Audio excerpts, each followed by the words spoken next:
Happiness? Serenity? What is that? Man, we're going to tell you. We're going to give you the tools here on No Regret Vets podcast. We want you to tune in every week to listen to the live interviews that are in-depth and raw with people that have been through similar situations with addiction, PTSD, all kinds of mental health. We want to build you back up so you can build the life you want. So like and subscribe to us on Facebook, Spotify, any of your social media platforms today, and let's get started with helping each other on No Regret Vets.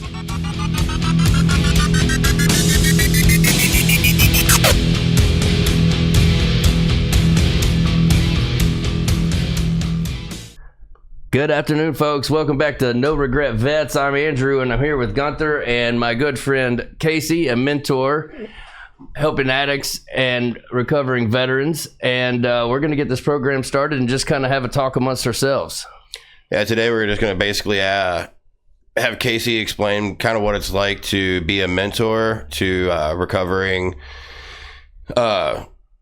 soldiers, veterans, things like that. He's worked with a few, and he's worked with me personally on different things in my life, and has guided me in all sorts of different directions that I didn't think I would ever end up going. So if you want to go ahead and introduce yourself. Yeah, absolutely. My name's Casey Schilling, and I'm super excited to be here today with you guys and share whatever I can to kind of pay it forward to people that are struggling with addiction and trying to recover, veterans and non-veterans alike. Absolutely. Glad to be here, guys. Yeah, we're grateful that you're here for sure, man. So we'll just get a little background on you, man. Whatever you want to tell us, kind of where you're from, how you got into this, and okay, yeah, I'm from the mean streets of Juno Beach, Florida. So I had a pretty good exterior start. You know, there was a lot of drinking and drugs in my family. My dad was gone when I was really young, right, and so just a whole lot of different things were going on as a child. I was always kind of uncomfortable, yeah. And then when I found alcohol and drugs, I felt really good. Right. Kind of new skin to live in. Yeah. So I kept drinking, and I kept taking drugs, and then I kept drinking, and then I took more drugs and different drugs. And I did that for a really long time. I tried to quit a few times in my 20s. I got all the way from juvenile aisles to homeless. And that was a direct result of drinking and doing drugs. And after that, I just thought that I could fix it and make it okay. So after a brief stint around kind of a recovery-based community, I went flying out on my own for another 20 years of research. And needless to say, it didn't go well. I was... not productive research. No, I was married, 5 times. I'm on my 5th marriage. Okay. Overachiever. Yeah. I'm always, hey, listen, I'm looking for anything to make me feel better. Right. Sometimes it's money, sometimes it's drugs, sometimes it's alcohol, sometimes it's women. A lot of times it's women. So that's kind of where I'm at. Side story, nothing to be proud of, so I rarely talk about it. Yeah. But I was in the Air Force. I went through boot camp at Lackland Air Force Base. Okay. I didn't make it to active duty, though. I had a really bad shoulder problem, so they medically separated me. But so I've got a little bit of experience there. And, my alcoholism really took off, actually, after that. That stint in the Air Force, I was real proud of my failure. Right. No, I wasn't. I get it. So, things just with all the marriages and the continued drug and alcohol use, things didn't really get better. They just got all kinds of different versions of worse. Right. I just had I think I've lived like 10 lives. Yeah. And you said you did try to, control it in your 20s. Then you went back out, or? Well, yeah. So for me, I walked into a recovery community at about 25. Right. And I wasn't willing to go all the way in. Right. Yeah. I hung out. That, yeah. There was a lot of support there, and I was really broke. All right. So I was willing to take all the support and the help with my rent and kind of show up to the things I had to, but I wasn't willing to go any further than the facade. And it's crazy, man, the number of people, just to be brutally honest, the number of people that I hurt Oh, yeah. Starting with me and the 20 years that followed. Right. I really wish I had really immersed myself in that recovery community in my 20s, but hey, we're here now. And so if we fast forward the tape through those 5 marriages and all the drugs and money and women and alcohol, this time I wasn't homeless. This time I was in a gated community in a 2-story home with a couple of BMWs in the driveway, some purebred dogs.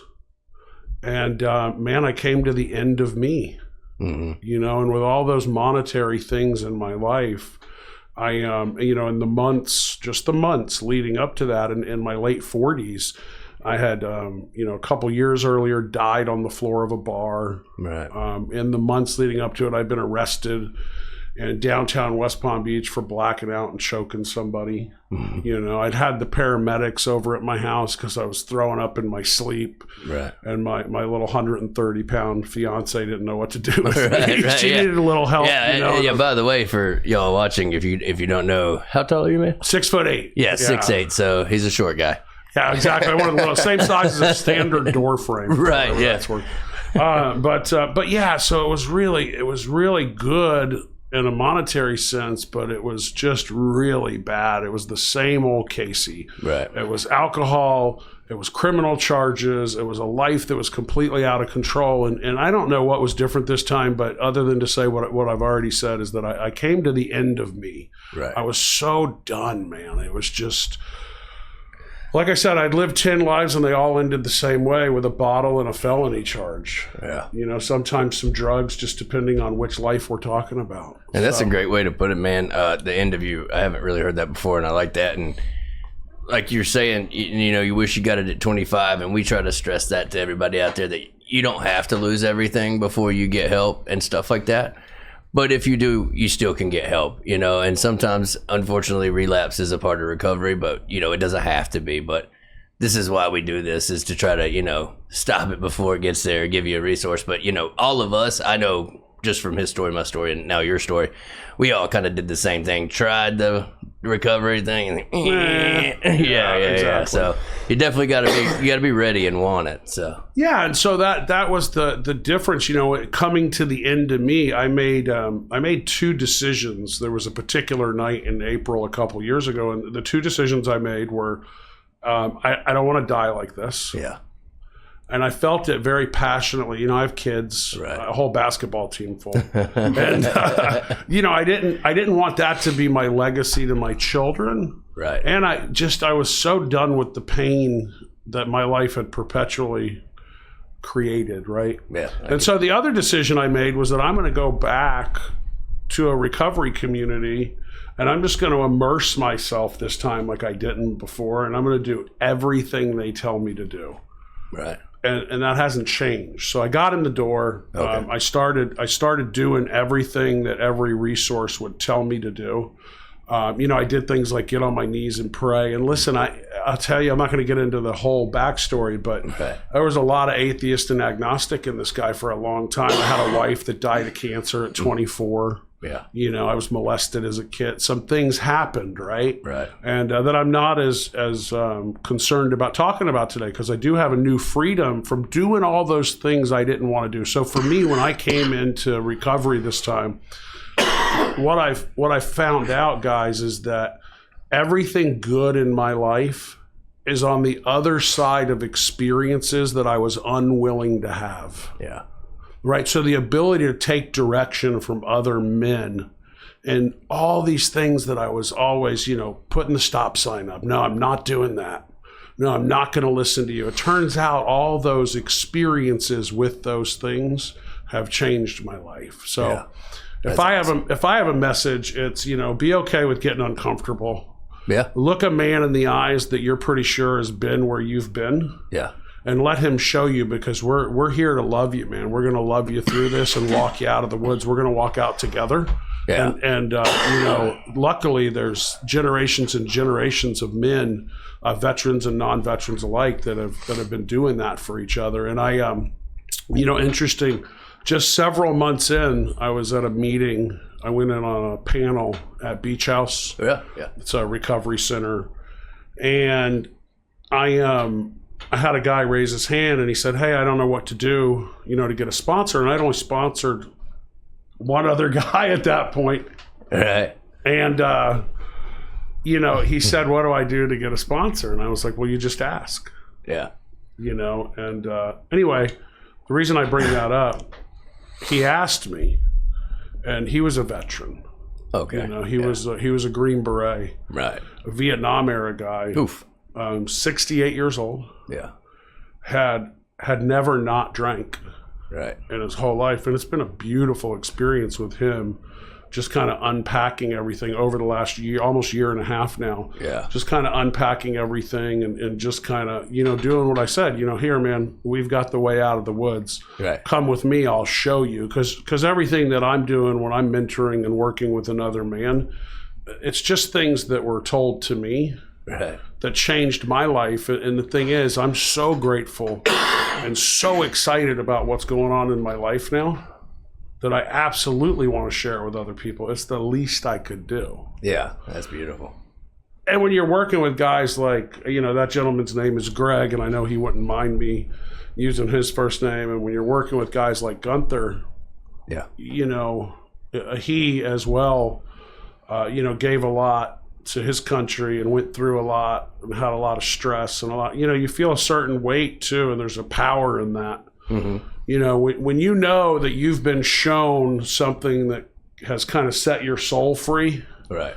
And then I get the opportunity to work with somebody who's, I don't know, man, given a lot of their soul from the best I can gather for this country and for their service. Yes, sir.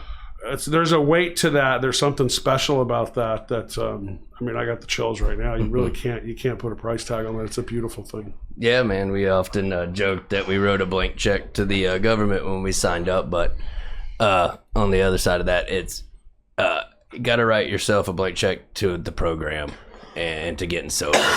And I know for Gunther and I, it's we don't want to brag about what we've done or anything like that. It's what we chose to do. But having people to go to or a safe haven to talk about this and get it out in a private manner and then be able to move forward, unpack it like you said, that's very important, man. And it's something to be grateful for, and that's why we want to spread the message too and give back like you said. Yeah, and it really is. I think something you touched on there, Andrew, is really important in that this is private. Right. Listen, I do this. Like I said, when I'm working with another guy, I have people that work with me, right? Mm-hmm. And so I do this because I love you guys. Yeah. I love what was done for me. Yeah. Right? I'm never going to break that trust. Yeah.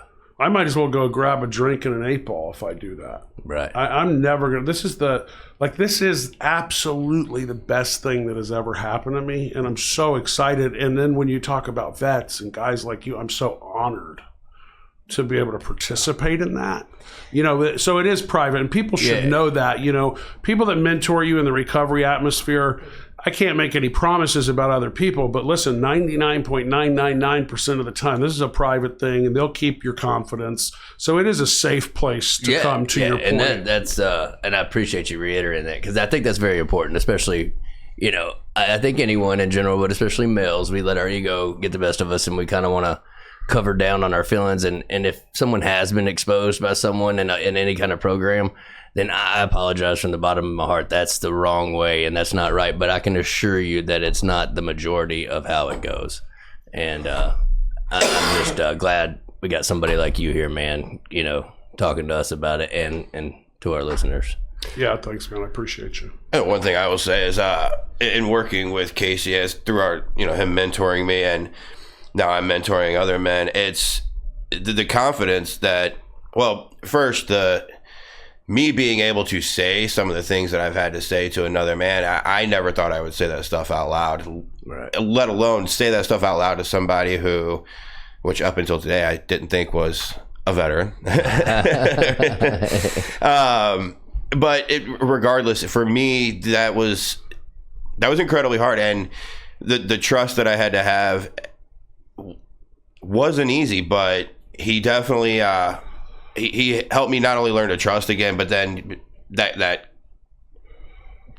unity. Like we both share one very common bond, and that is the fact that we like drugs and alcohol. Me personally, I like the sober life a little better. And that's really all I got on that. Being able to share that with somebody else and be able to have that. Right. I know, living with you over the past months at the program we work at, I saw it from the beginning, from the first place we were at to now, and I remember the days vividly when you came home and you're like, I talked about it, I did it. Like, I could feel your relief. I could feel that you were lighter when you walked into the room, man. And that's powerful. That's powerful for anybody. And I know it was hard, but I know that being able to confide in another man and to get that out and know it won't go anywhere, man, that's a huge part of the program for me, I know. Yeah, guys, I'll tell you. Well, one thing I'll touch on real quick is Gunther said he didn't know until today that I was a veteran. And listen, I'm not technically a veteran. I was medically separated pretty early on, and out of respect for veterans and people that did serve their full tour and do the thing, I don't claim that. I'll talk about it if I'm in a personal conversation, but I don't claim veteran status. But to what you were talking about, the way that you saw Gunther when he came back to the house and things like that, man, we've shared, and same with Greg, the gentleman that was a Green Beret in Vietnam, and other guys, but particularly with Gunther, man, we shared some time together working through this thing, trying to find kind of a spiritual outlet and a spiritual solution that is some of the most special time I've ever spent with another man in my life. Right. You could feel it. You want to talk about what you felt? Boy, I could feel it in the room. Like it was, sometimes it was at the beach. Yeah. And sometimes it was in a room, but it was something happened. It was really special to be able to work with him. So I'm forever grateful that Gunther's in my life. And I think that's a beautiful part of this. Like, this isn't just if you really want this and want to stay sober, from what I've seen and what I learned, is this isn't just somebody works with you, you get sober and life goes on. Life does go on, life gets better, but what keeps you sober, what makes it better, is to find someone and give back, to help them helps you. And I think a lot of people don't understand that, especially coming in new to the sobriety thing. But once you get to that point and you're stable enough to help someone else, you're gonna get just as much as you're giving them, if not more. And I think that's an awesome part of how we do things too. Yeah, that's really, to me, that's the main line of recovery, right? So, and I'll say this, when we come in, we have a lot to unpack and sort through, especially veterans, I would say, comparatively, right? Everybody's different. Every story's unique, but everybody's got their stuff, right? But so we work through these things, but I would just offer this. If you're worried about that or that scares you, it's just a couple months. Right. We've been through a lot, most of us as alcoholics and drug addicts. Mm-hmm. Invest that time in yourself. And then what happens after that? Listen, there's three key ideas that I'll talk about briefly that I need to do now. And that's, I need to stay self-aware. Right. I need to continue to enlarge my spiritual life. Mm-hmm. And then what you just talked about, I need to help other people, particularly alcoholics and drug addicts. And that's my life. All that scary stuff about talking about my past, and I want to kind of deal with all this stuff and go through the detox and the withdrawals and all these things that seem so big. They're just a couple months. The rest of my life, what I do here and what we do together is stay self-aware, enlarge our spiritual life, and help other people, especially everyone, but especially alcoholics and addicts. And that's how we stay sober, man. That's the main part of the program. The rest of it's just a couple months and we're done with that, moving on to a beautiful, beautiful life. Yeah, that's awesome, man. I know that's what we want to accomplish here. Yeah, we give a backstory sometimes and briefly, and like you said, you don't need to go into detail. We all know what bad looks like, you know what I mean? Yeah. But we want to offer the tools and the good stuff. We want to spend more time on that side of the fence than how you got on the fence. So I was always told if you ride the fence, you'll get splinters in your, that's a fact. So, what do you got, Gunther? You got anything on this, or we're just talking around the room, really? No, kind of like what Casey was saying, is working with other that for me has been a bigger bright light moment for me. We were actually discussing this before we sat down and started recording. I'm giving advice to others now that I've never taken myself. The example I actually used earlier was I am working with somebody who's so goal oriented, and it's, hey, focus on the small victories along the way of those big goals. And then I sat back and it was like, whoa, that's good advice that I should even take for myself. So I'm even implementing for the first time in my life the advice that I can give to another individual. I'm actually taking it and using it for myself. I can assure you one thing I was guilty of when I was actively using was giving a whole lot of advice and never living it, you know. So to be on this side of it and be a sponge for it is different, you know, sitting with yourself, being still, listening to another man, and to be able to take this stuff in, it really does change your perspective, man. And like I've said in the other show, and you have, you know, if you really want this and you actually do it earnestly, it will work. Oh, certainly. Who was it? John Goodman, I think, said it best. I was actually watching an interview with him, and he said, I don't know if I'm going to be sober for the rest of my life, but what I do have is today. Right. And when you just said, you know, stay here in the moment, the now, that's what I have. I have now, I have today. Right. And that's not my quote. That's John Goodman's the one that said that. And that's the truth.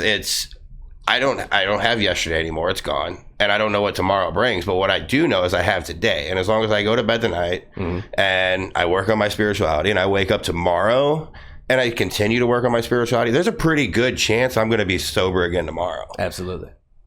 But right now, what I have is today. Yeah, and I know certain things we got to plan for, you know, like you're planning on school and stuff like that, but future tripping is real. Yeah, and so great point. And for me, talking about being in the now, one of the things that I like to share with guys that I work with is my whole life, I had all these plans. Right. I had all these ideas, but also there's a movie theater. Right. And in that movie theater, I'm either playing a story about how horrible the past was. Sometimes it's about how bad, it's anxiety filled about the future, how bad things are going to be. Yeah. Sometimes it's completely grandiose. Right. It's about how awesome I'm going to be. I'm going to be Tony Montana or the richest guy in the world, or, you know, but all these things are going on, man, about the past and the future. And what I really needed to learn to do was it's time to close the movie theater, shut it down. Right. You know, and what I've learned in recovery is that there's certain things I can do more and think less. Right. And that puts me in a better place. There's a pretty famous psychiatrist that's he's friend of the recovery community. He died several years ago. And he said towards the end of his life, he said, my pilgrim's progress in my life has been that I've climbed 1,000 rungs down the ladder. Right. You know, and that's kind of what it is. Like, I don't have to be so big and so much, and I don't have to figure it all out today, and I don't have to rehearse everything that happened. And part of that for me comes from spirituality, right? When I have a spirituality and I can lean on you guys, and I can lean on God. Right. Yeah. Then I don't need my relationships to be God. I don't need so much from the events in my life. I don't need so much from my job. Yeah. I don't need so much from my wife. I don't need so much from my friendships, because I don't need all those things to be God, because I have a God. Right. I'm glad you're touching on this, man. So now I can close the movie theater down, really live in the now. My thoughts can turn into actions instead of thoughts that turn into thoughts that turn into thoughts that turn into thoughts, you know? So it really is this beautiful symphony of things that we get to learn how to do here together. So. Yeah, no, that's great. I'm glad you touched on that, because, you know, you can come in any way you are, man, and you may not believe in God or wherever you stand, you know, come on in. I just find that the majority of the time, by the end of the program, people have some kind of spiritual awakening, and whatever that is, it really is one of the main pillars of the foundation to keep you going and keep you focused. Yeah, and quickly, I'll just qualify that I spent most of my adult life as an atheist and agnostic. Yeah. And that seems to be no great barrier to developing a spiritual life in recovery. Right. Awesome. I can definitely say whenever I entered into recovery, I was at first very atheist. Once you're in the dirt, that's it. Slowly became to more the agnostic. I'm not sure. And then, and working with you, and especially now working with others, it's not me that keeps me sober. That's for certain. Because when I'm in control, typically I'm in the back of a cop car, right, or I'm in a hospital, or bad things happen when I'm in control. Right. And I've realized that there is something else keeping me sober, and that is definitely, something of my understanding, my God. Yeah. It's probably not the same as yours, but it keeps me going, it keeps me sober. Right, yeah. And I know I was raised in a very religious platform. My dad was a pastor and stuff like that, and I never really lost my contact, but my definition, my understanding of my higher power is completely different than how I was, originally raised in my mindset on it. And for me, regaining that, because I was stuck with the addiction and the sickness and, like you said, the pancreatitis and all that stuff. I was stuck asking why me, why this? Why can't I drink socially? Why am I sick? Why is all this happening? Why did I get arrested? And instead of looking in the mirror and saying, hey guy, you're why, but I needed more help than that. And that's where you guys come in, and that's why I love what we're doing here, man. It's kind of like that story goes, the guy's drowning out in the ocean, boat comes up, and you need a lift? No, I got God. Sits out there for a little bit longer, struggling, praying to God. God save me. Another boat comes up and goes, hey, you want to lift to the dock? The guy goes, no, I got God. Well, the guy eventually ends up drowning, and he gets to heaven. He's like, God, why didn't you help me? He goes, I sent you 2 boats. You just have to grab the ladder and do the work. Right. And that's what recovery is. It's you have this higher power that boats will come along, but you have to be willing to do the work. You have to be willing to step up and be like, yes, I have a problem. Yes, there are things I need to do to get to sobriety, to have that bright light moment, and then the end goal, mentoring other people. Right. Yeah. And I think one of the things too that I wanted to circle back to that Gunther brought up is just this idea that it's my own conception of God, right? And I'll go even further than that. A lot of what we do in the recovery environment is we learn, at least I learned, and I tried to share with Gunther, actions that I can take, things I can do. Mm-hmm. And the reason that's important is because I'm not learning an academic God or a God in a book. Right. I'm doing certain things differently than I've done them before based on the advice of other men. And through that doing, I wind up having my own experiences. And that's, if you drank like I drank and did drugs like I did drugs, I don't believe shit. Right. I don't know if I'm allowed to say that. You can, man. Yeah, no. I don't believe anything, man. Like I got to go through it myself. I got to learn it used to be the hard way. Because I was learning the wrong things. Right. But you get me in this environment and you give me the right information, and then I can go through and have my own experience. And then through that experience, that's where my spiritual life is born. And that's where I can reach out. As an atheist agnostic, man, I was really either angry at God or didn't believe he was here. And through those kind of directions that I got from these other men, man, it gets really good even for a dude like me. So that's awesome, man, for sure. We got a few minutes left here, man. I don't want to end the conversation. I really enjoy having you here, brother. It's awesome. And you guys got anything before we wrap it up for the day? Or it was one thing I'll say is, cause reaching veterans and anybody out there is, when you're looking for somebody to, mentor you through your recovery process and things like that, they don't actually have to be another veteran. They don't have to be really anything like you. Me and my mentor are different in a lot of ways, but like I said, the one thing that we share... I'm much better looking. So nice. Sorry, go ahead. But the one common share that we have is drugs and alcohol, and I wanted what he had, and that was peace. That was freedom from what other people think of you. And because of his mentorship, it's still a process for me. I'm still early in this, but I'm getting to there now. I have a lot more peace in my life. I have a lot more of those freedoms, and again, just because of one man's advice, right? And multiple other people, but I hold his advice above anybody else's because, well, I asked him to be my mentor. And when I did that, side note and funny story, I walked up to him and I asked, are you taking on anybody right now? And he grabs me and goes, where are we going? And it was like, oh, okay, this bear just grabbed me. So,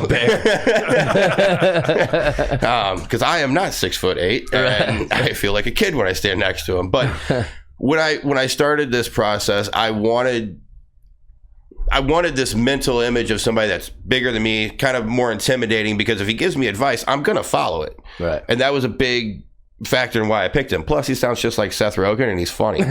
So I got like the best of everything. I just heard that. Now I hear it, but now I'm not going to unhear it. Hey, no, you're not. Yeah, you can never unhear certain things. Right. So I kind of got the best of everything, and with him being my mentor, he's not afraid to call me on my shit. He's not afraid to call me up and be like, hey, what's with the restless, irritable, and discontent, whenever I have been in the past. Right. Sometimes I try to call him on stuff when it's not even happening. Like earlier today when I walked in, I was checking him out. You doing good, man? Oh, yeah. How about this? How about that? Yeah. You know, but that's what we do, right? Yeah. Like we're not afraid to hurt each other's feelings to save our life. Yeah, I think a lot of, and we kind of grew up with tough love in the environments we put ourselves through, I think, especially as addicts and military stuff. But to me, if you're doing that kind of stuff, it actually means you care, right? You're prying to care. 100%. Yeah, so 110%. Listen, we haven't just survived this thing together. We're living a new, beautiful, amazing life together on the other side of a living death, right? It says, what's the old thing? Religion is for people that are afraid to go to hell. Spirituality is for people that have been there. right. And here we are on the absolutely. other. Here we are on the other side. What a beautiful thing! It is beautiful, man, and it's been beautiful talking to you today, brother, and always you, my brother. And Sappers lead the way. Oh Lord, here we go. So this time next week we will have another show. We'll be meeting with another veteran. And going over some things. But if you do need immediate help, you can reach us on Facebook or comment on our YouTube. You can also call a facility we work with here called Palm Beach Gardens Recovery. It's 860 US 110 North Palm Beach, Florida, 33408. And I'll get that phone number if my phone will work, which it's not going to live on the radio, guys. But we would just want to reach out. If you got a local AA or a sober safe haven to go to, something like that, any of these programs, man, we recommend. But we definitely recommend for men and women to work with other people in programs and get a mentor or a sponsor or anything to help guide you. And that way you know you're not alone in it, right? Because you can try this alone. I know I did. And I sunk like an anchor, man, because once again, if I'm in control, I'm not doing it right. And I definitely wasn't. So thank you guys for joining us. We will answer any questions and get the information out to you that's needed, man. And I hope you have a good week. Thank you, guys. Thank you. Thanks, Andrew. I don't know how I did, but that's the best I had. That's perfect, dude. Hey guys, I want to borrow a few seconds of your time to introduce Palm Beach Gardens Recovery. Located at 860 US Highway 1 in North Palm Beach, Florida, Palm Beach Gardens Recovery provides clients with addiction and mental health treatment, equips them with the essential tools for success, and instills hope for them to become productive contributors to society through the development of crucial life skills. You can reach them at 561-823-6573 or email them at admissions@pbgardensrecovery.com. Again, that's admissions@pbgardensrecovery.com. If you have a coworker, family member, friend, anyone in need, please give them this information, and we will reach out to try to help them if they don't reach us first. Palm Beach Gardens Recovery doesn't just treat addiction. They transform lives. They dive into a personalized healing journey that restores well-being and renews hope and rebuilds families. So call again today at 561-823-6573. Palm Beach Gardens Recovery, the Center for Healing.